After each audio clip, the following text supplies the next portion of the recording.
Բարև ձեզ սիրելի բարեկամներ, սկսում ենք Astromix հաղորդաշարի հերթական թողարկումը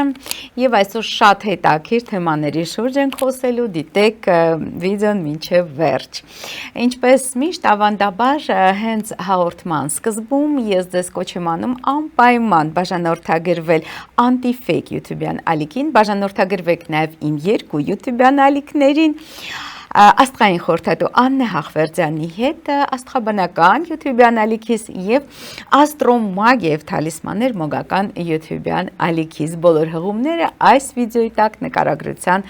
մեջ են։ Սիրելի բարեկամներ, գիտեք, որ այս թրքահպատակ սատանայադավան իշխանությունների հրահանգով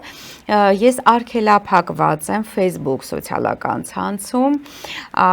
եւ հնարավորություն չունեմ ոչ եթերներ դուրս գալ, ոչ էլ ակտիվ ինչ-որ հանդես գալ հրապարակումներով, որովհետեւ այդ բոլոր հրապարակումները, որտեղ ես քողազերծում եմ այս հակահայ, հակաքրիստոնեական իշխանությունների գործելավոճը, դրանք բոլորը հեռացվում են Facebook-ից, այդ իսկ պատճառով ես ձեզ կոչ եմ անում անպայման բաժանորդագրվել իմ Telegram-յան բաց ալիքին, որի հղումը նույնպես դուք կգտնեք այս վիդեոյի տակ նկարագրության մեջ։ Իսկ այժմ սկսենք մեր բուն նյութը։ Սիրելի բարեկամներ, գիտեք, որ բավականին բարդ ժամանակահատված է մեզ սպասվում, հունիս ամիսը բավականին լարված է, ստեյության շարունակվում է մայիս ամսվա այդ ռազմաքաղաքական լարվածությունը եւ ապրիլի վերջից գիտեք, որ այդ կանխատեսումը լիարժեք իրագործվեց եւ հունիսը նույնպես, պես ասած, հեռու չի գնում մայիս ամսվանից։ Եվ հատկապես հունիսի երկրորդ շաբաթը բավականին լարված է մեզ մոտ լինելու, այն պատճառով թերևս, որ հունիսի 11-ին տեղի կունենա հունիսյան լիալուսինը, բավականին լարված ժամանակահատված է, բարդ ժամանակահատված է եւ շատ խորհրդանշական է այդ իմաստով, որ հունիսի 12-ը Ռուսաստանի անկախության օրն է եւ ըստ էության փաստորեն անկախության 35 ամյակն է նշվելու այս տարի, որտեղ գիտեք, որ Ռուսաստանը իր անկախությունը հռչակեց, Ռուսաստանի Դաշնությունը իր անկախությունը հռչակեց հունիսի 12-ին 1990 թվականին։ Եվ այդ տեսանկյունից շատ խորհրդանշական է, որ հենց լիալուսնից անմիջապես հետո փաստորեն Ռուսաստանի Դաշնության անկախության 35 ամյակն է եւ այդ տեսանկյունից հետաքրքիր է դիտարկել Ռուսաստանի Դաշնության քարտեզ, այսինքն ժամանակակից Ռուսաստանի քարտեզը, որովհետեւ տարբեր պատմական շրջաններում իհարկե պետականությունը զարգացում է ապրել եւ կան տարբեր քարտեզներ, որոնք վերագրվում են Ռուսաստանի, տարբեր աստղաբաններ, տարբեր աստղաբանական քարտեզներ են առաջարկում, բայց սա վերջինն է, այսպես ասած, անկախությունից ի վեր, որը այժմ ես ձեզ կներկայացնեմ։ Եվ այսպես, այստեղ իհարկե արեգակը երկորյակներում է Ռուսաստանի Դաշնության եւ բավականին հետաքրքիր է, որ նաեւ մոլորակներ կան ցուլ կենթանակերպում։ Արեգակը եւ Մերկուրին գտնվում է մեր երկորյակներում եւ իսկ Վեներան գտնվում է ցուլ կենթանակերպում։ Շատ հետաքրքիր է, ընդհանրապես բավականին հզոր մոլորակային դիրքեր կան այս աստղաբանական քարտեզում, տեսնում ենք եւ Վեներան իր սեփական աստղատանը, իդեպ ասած նաեւ Վեներայի վերադարձը կնշի Ռուսաստանը, որովհետև Վեներան հունիսի 6-ից կրկին մուտքը գործի ցուլ կենթանակերպ է, այդ տեսանկյուն շատ իհարկե բարենպաստ է եւ Մարս մոլորակը բավականին հզոր է, որովհետև նույնպես Ռուսաստանի Դաշնության քարտեզում գտնվում է խոյ կենթանակերպում, որը նույնպես զորության նշան է։ Յուպիտեր մոլորակը մեծ երջանկության մոլորակը, էլիտաները հովանավորող մոլորակը Ռուսաստանի Դաշնության քարտեզում եւս բավականին հզոր է եւ գտնվում է իր փառավորման եւ բարձրագույն զորության կետում Խեցգետնի 15-րդ աստիճանում, նույնպես շատ բարենպաստ է։ Դե լուսինը գիտեք որ ընդհանրապես ժամանակակից աստղաբանության մեջ ընդունված է որ Ռուսաստանը գտնվում է ջրհոս կենդանակերպի վերահսկողության տակ, այսինքն հենց ջրհոսն է համարվում աստղային դաշտը Ռուսաստանի եւ այստեղ գտնվում է Ռուսաստանի լուսինը 4 աստիճան ջրհոսում եւ վերընթաց լուսնային հանգույցը 8 աստիճան ջրհոսում եւ հանճարեղության աստիճանում Եվ սա նշանակում է, որ այստեղ այսպես ասած ամրագրված է այս քարտեզում, որ Ռուսաստանը այն երկիրն է, որը ձգտում է անկախության եւ ազատության մաքսիմալ դրսևորման, որովհետեւ մի կողմից իհարկե պահպանողական նշաններում է թե Յուպիտերը, թե Վեներան, բայց մյուս կողմից լուսին, այսինքն ժողովուրդը Ռուսաստանի ձգտում է ազատագրման եւ անգամ անիշխանության, անգամ անարխիայի։ Հետաքրական է, որ նաև Հայաստանի Հանրապետության լուսինը, եթե հետևել եք իմ ելույթներին, գիտեք, որ նույնպես Հայաստանի երրորդ հանրապետության լուսինը գտնվում է հենց ջրհոս կենդանակերպում եւ կրկին անգամ դա ամրագրում է, որ մեր ժողովուրդը ձգտում է ազատության, անկախության, անգամ անարխիայի, ձգտում է անհնազանդության, չի ենթարկվում իշխանություններին, նամանավանդ որ գտնվում է այդ բոլոր թե Արեգակի, թե Յուպիտերի, թե Վեներայի դիմաց։ Այստեղ իհարկե մի փոքր ավելի մեղմ է եւ բարեխառն է լուսնի դիրքը Ռուսաստանի քարտեզում, բայց այնուամենայնիվ նաեւ վերընթաց լուսնային հանգույցը, նպատակային լուսնային հանգույցը կամ ռախուն նույնպես ձգտում է դեպի ջրհոս, ինքը գտնվում է ջրհոսում եւ ձգտում է ազատության, անկախության, նաեւ ինչ որ անարխիկ դրսևորումների։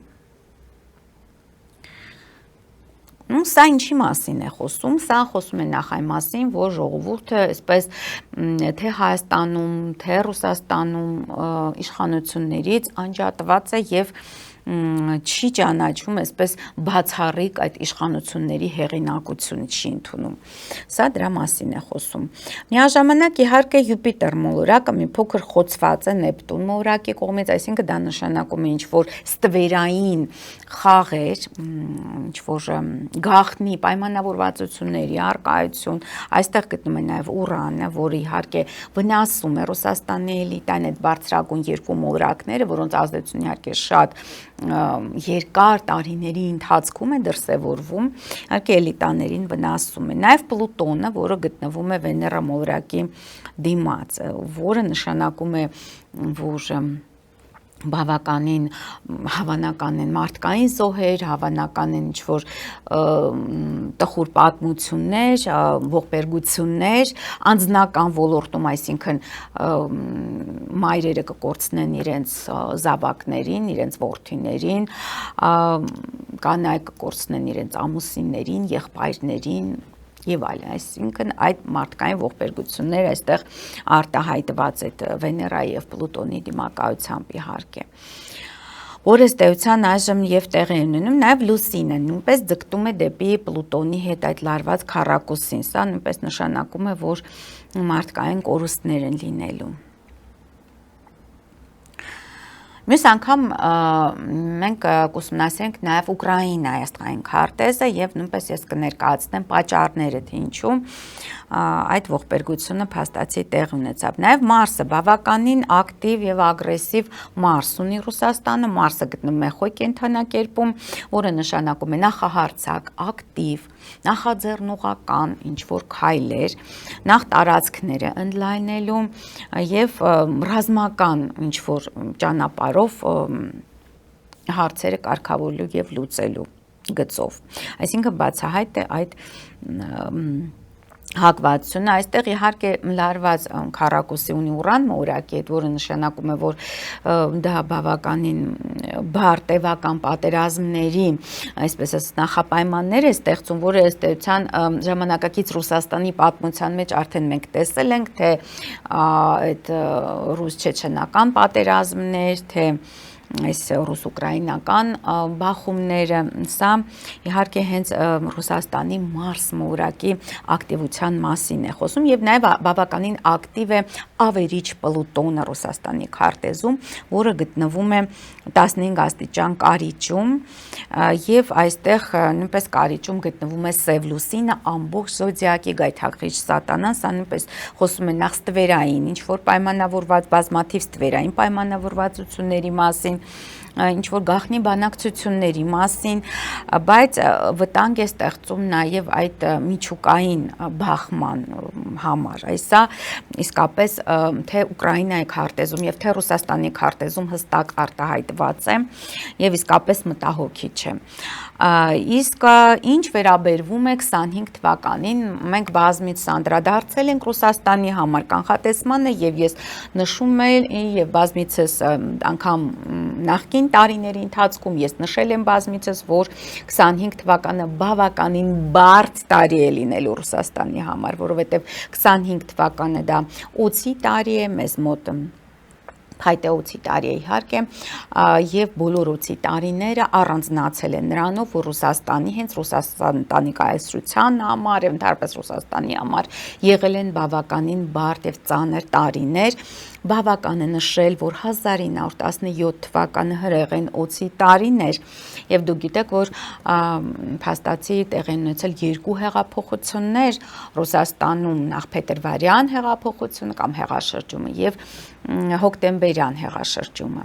նույնպես որ տեղի ունեցել, այսինքն անգամ երկու հեղաշրջումներ եւ որը բավականին բարդ եւ ծանր իհարկե հետևանքներ ունեցավ ամբողջ համաշխարհային մակարդակով եւ մեծ ազդեցություն թողեց առաջին համաշխարհային պատերազմի ընթացքի վրա եւ այժմ նույնպես փաստացի մեզ մոտ օծի տարի է եւ ինչն է հետաքրքիր, որ նաեւ Ռուսաստանի աստղային քարտեզում Սև լուսնի վերադարձն է ստեյության, որտեղ Սև լուսինը 24 աստիճան կարիճում է Ռուսաստանի Դաշնության քարտեզում, որը նշանակում է, որ փաստացի 9 տարին մեկ այդ Սև լուսինը վերադառնում է եւ այժմ նույնպես Սև լուսինը արդեն մոտենում է այդ կետին, որտեղ նա անկախության հռչակման պահին է եղել։ Որը նույնպես բավականին մտահոգիչ է, որովհետև այն բոլոր զարգացումները, որոնք տեղի են, եթե դրական զարգացումներ են լինում այն ժամանակ, երբ որ Սև լուսնի վերադարձն է, դա նշանակում է, որ տվյալ պետությունը, տվյալ կամ եթե դա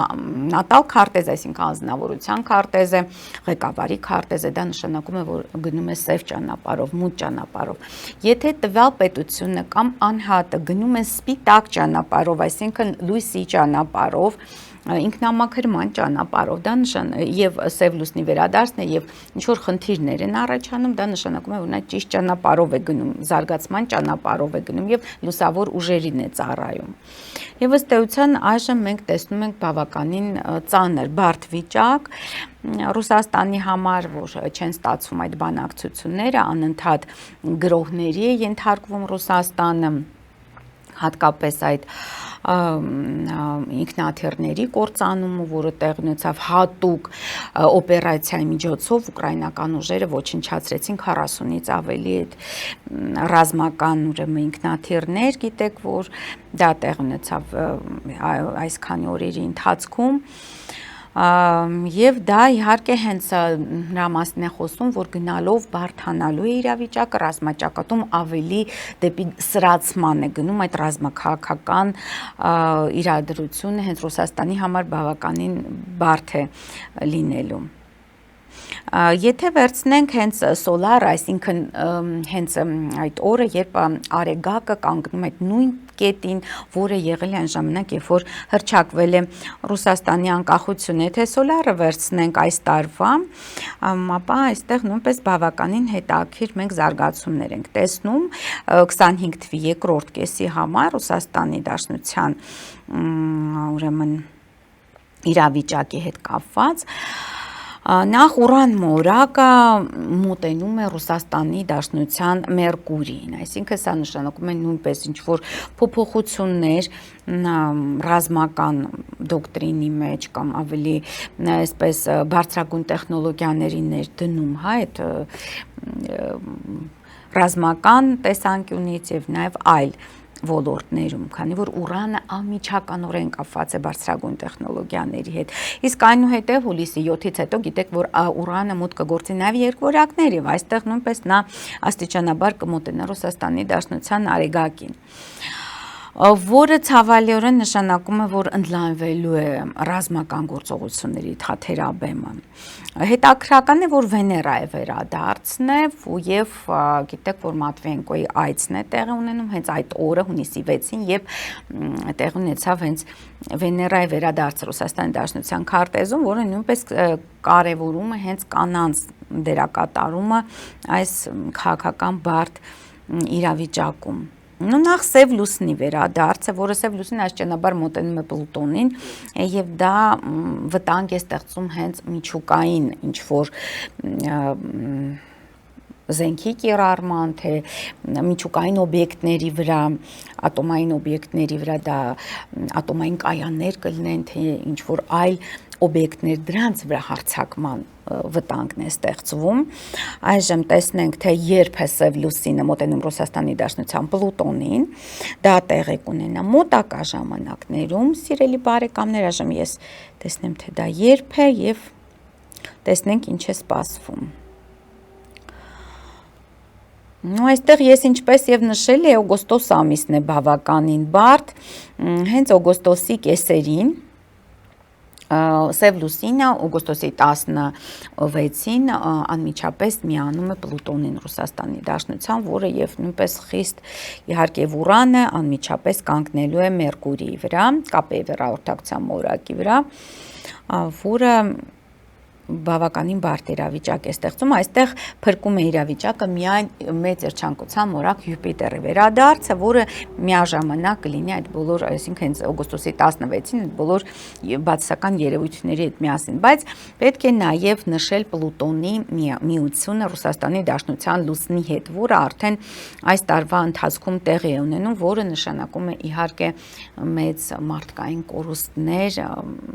ազգաբնակչության արտագաղթ, որը ըստ էության 2022 թվականից տեղի ունենում Ռուսաստանի Դաշնությունից եւ սա իհարկե շատ բարդ եւ ծանր զարգացումների մասին է խոսում։ Եթե դիտարկենք կանխատեսական մյուս մեթոդներով աստղաբանական, գիտեք, որ ոչ միայն սոլարով, այլ կանխատեսական մեթոդներ ենք օգտագործում, այստեղ իհարկե շատ հատկանշական է, որ 2022 թվականից դիրեկցիաներում Պլուտոնն է դիմակայում Ռուսաստանի Դաշնության արեգակին, որը որ ինքնին նշանակում է, որ Ռուսաստանի Դաշնության ամբողջ պետական համակարգը, քանի որ արեգակը խորհրդանշում է պետության ղեկավարին, ընդհանրապես բարձրագույն ռազմաքաղաքական ղեկավարությունը ամբողջությամբ տրանսֆորմացիայի ենթարկվելու կամ մեծ տեղաշարժներ են այնտեղ սպասվում մոտակա 5 տարիների ընթացքում։ Միաժամանակ պետության մեծ փոփոխություն, իսկ այդ դաշնության մեծ տրանսֆորմացիաներ եւ փոփոխություններ են տեղի ունենալու մոտակա 12 տարիների ընթացքում, որտեղ արեգակը մոտենում է Ռուսաստանի Դաշնության հարավային հանգույցի հետ, որը կորուստներ է տալիս, այսինքն հնարավոր է պետության վերաֆորմատավորում, ըստ էության այդպես կարելի է ներկայացնել նաև։ Բայց ամեն դեպքում Ռուսաստանը ընդլայնելու իր տարածքները եւ ստեղծվելու են անգամ նոր, հնարավոր է ստեղծվի մոտակա 20 տարիների ընթացքում նոր սլավոնական պետություն Ռուսաստանի, Բելարուսի եւ Ուկրաինայի տարածքներում, ես դա բազմից այդ կանխատեսումը արել եմ եւ ամենայն հավանականությամբ այդպես է լինելու, որովհետեւ Ռուսաստանը չի կարող հրաժարվել նախ իր գրաված տարածքներից Ուկրաինայում եւ առհասարակ չի կարող հրաժարվել անգամ ամբողջ Ուկրաինայի տարածքի վրա է նրա, այսպես ասած, ուշադրությունը եւ սևեռված, քանի որ շատ լավ հասկանում է, որ եթե այդ անգամ մի փոքր տարածք մնա արևմուտքի ազդեցության տակ, մի որոշ ժամանակ անց այդ պատերազմը կվերսկսվի նորից։ Ամեն դեպքում պետք է ասել, որ ռազմական գործողությունները այստեղ ցույց է տալիս, որ շարունակվելու են եւ բավական երկար ժամանակ բավականին փոփոխական հաջողությամբ իհարկե, որտեղ նաեւ Մարս մորակին, որը հենց ռազմական ակտիվ, ագրեսիվ գործողությունների խորհրդանիշն այստեղ մոտենում են Սատուրնը եւ Նեպտունը, որը որ բարդացնելու են գործը, ընդլայնելու են ռազմաճակատը եւ հնարավոր է նաեւ այլ երկրների ներգրավում այս ռազմական բախման մեջ։ Ահա, սրա մասն է ուզում եւ նաեւ ասեմ, որ նաեւ Արեգակը մոտենում է նաեւ այստեղ Ռուսաստանի քարտեզում լիալուսնին, հետաքրական է, որ այս տարի հենց լիալուսնից հետո է անմիջապես Ռուսաստանի Դաշնության, պես ասած 35-ամյակը, բայց միաժամանակ նաեւ դիրեկցիաներում այստեղ տեսնում ենք, որ Արեգակը նույնպես մոտենում է լուսնի հետ դիմակայության եւ դա տեղի կունենա 7 տարի անց, ու սա նույնպես նշանակում է ամբողջ այդ պետության կոնցեպտի, որը կառուցվել է այդ 35 տարիների ընթացքում մեծ տրանսֆորմացիաներ է ապրելու եւ պետական կառուցվածքը եւ ղեկավարությունը եւ այլն, այսինքն մեծ փոփոխություններ են սպասվում Ռուսաստանին, նամանավանդ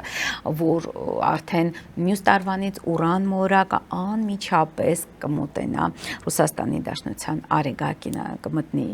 երկուրակներ եւ 7 տարի շարունակ, այսպես գտնվելով երկուրակներում անպայման կանցնի Ռուսաստանի Դաշնության Արեգակի վրայով։